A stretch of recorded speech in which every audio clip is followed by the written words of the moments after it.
Are you chasing your dream life, but somewhere along the way you've given up hope almost because you started to believe that you just don't have what it takes, or maybe you're just not good enough? In the next few minutes, I want to tell you why that's a lie, and I want to give you 4 easy steps on how to repair that, how to fix it today.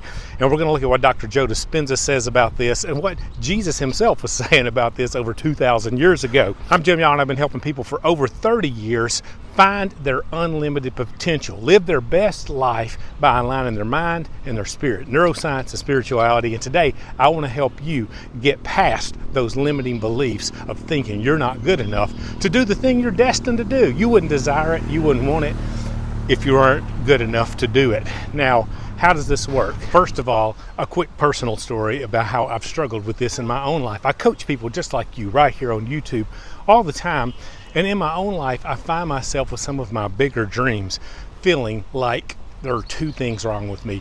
Number one, I often feel like I'm just not good enough to do it. Like, I'll get these thoughts in my head, Jim, people do not want to hear what you have to say.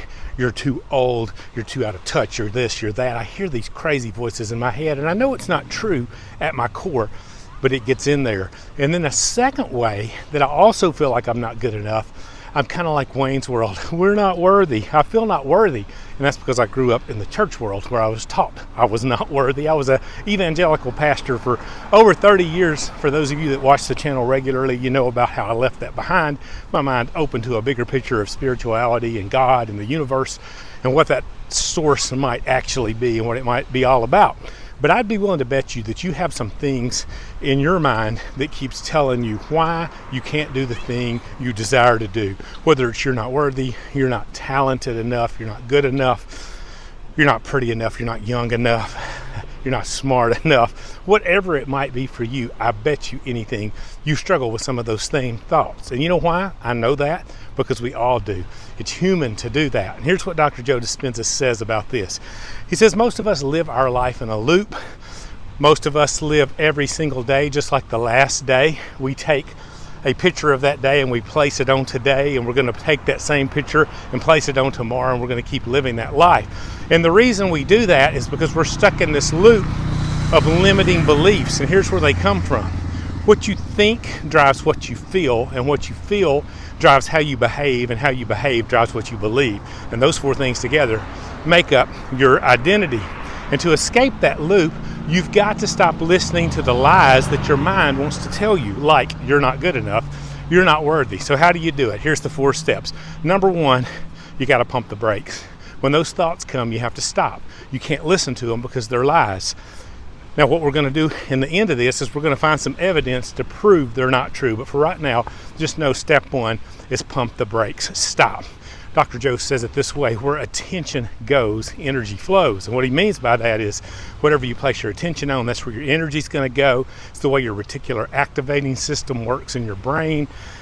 When you get a new car, you see that car everywhere. Did everybody buy that car? Of course not.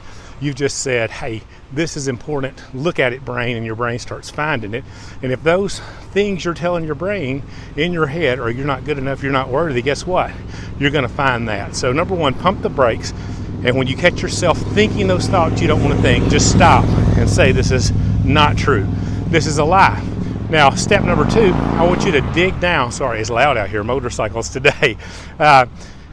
Step number 2, I want you to dig down, and I want you to find where that belief comes from. Where is it actually coming from? And for me, it was a couple of places. Like I said, I grew up in the religious world, and I was taught that we're literally not worthy, that we're sinners. There's even a sermon from back in the day, sinners in the hands of an angry God. And what's weird about that, this is what Jesus has to say about that. He says, come to me if you're burdened down with stuff and you need rest. He says, take my yoke, and that's his body of teaching, on you, because my yoke is easy and my burden's light. In other words, Jesus said, my teaching is not about hustle and grind. It's not about working hard. It's about freedom. It's about aligning with source, with energy, with the divine mind. And when you do that, you start to realize what Jesus said, nothing's impossible with God. When you begin to align your spirit and your mind with God, nothing's impossible for you. So you dig down, and the second step is to find where are those beliefs coming from. Some of it was from the religious world for me, and some of it goes way down into just my lack of confidence in myself. And there's a lot of reasons I've discovered in my life why that's the case, and maybe in your life you're discovering that too. But it's linked to my constant need for approval, for attention in my world sometimes. And I kind of figured some of that stuff out, and it helped me to start letting some of it go, because the beliefs are simply not true about myself. I have a lot of evidence to the contrary, in fact, that I am good enough and I am worthy to live the life I want to live, helping people like you have an impact in your life and living a life of freedom. And that's some of my things. So step one, pump the brakes. Step two, find out where the belief's coming from. What's causing you to believe that false belief? Step number three, when that belief pops up, I want you to replace it with a new belief, with a new thought, with a new system, because that's how you rewire that brain. You do Dr. Joe's method of think a new thought, feel a new feeling. It builds a new behavior, which builds a new belief, which builds a new you. So when you start doing that, you're rewiring the loop, rewiring the system, and you start to really change it all. So what's your new belief going to be? And here's kind of the tricky part. You need some evidence for that belief. I guarantee you, whatever you are destined to do, whatever you feel like you're called to do, hey, how are you? Whatever it is you feel like you're destined to do, whatever it is you feel like you're passionate about doing, that's in you for a reason. You have the ability to do it, or you wouldn't have the desire to do it.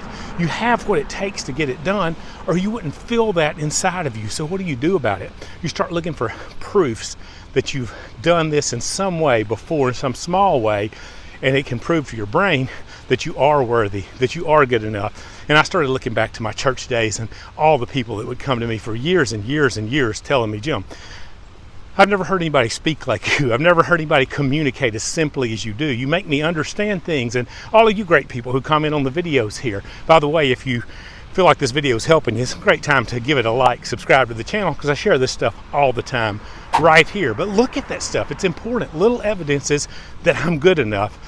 And am I worthy? Absolutely I'm worthy. I'm connected with divine source energy that permeates all that is. I can't be anything but worthy. We all have a piece of God in us, and we are a piece of God connected together throughout humanity. We're all one consciousness. We're all worthy. And when I start seeing those things and believing those things, it changes it all. So replace the belief. Pump the brakes. Stop in your tracks and say, where does this belief come from? Replace the belief. And the fourth thing is rinse and repeat.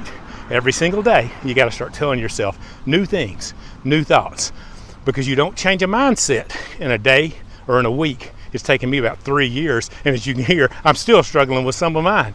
I'm still having to rewire some things. I've come so far and changed so much, and I want to help you do the same, but I still struggle with some things because I've let some of those old thoughts rattle around in there for so long. It's controlled my destiny, my reality. But you don't have to do it the hard way. You can do it the easy way. Change your beliefs now. Tell me in the comments today what's one thing, one thought, one mindset you want to change and work on first and foremost right now. And I'll see you guys in the next video.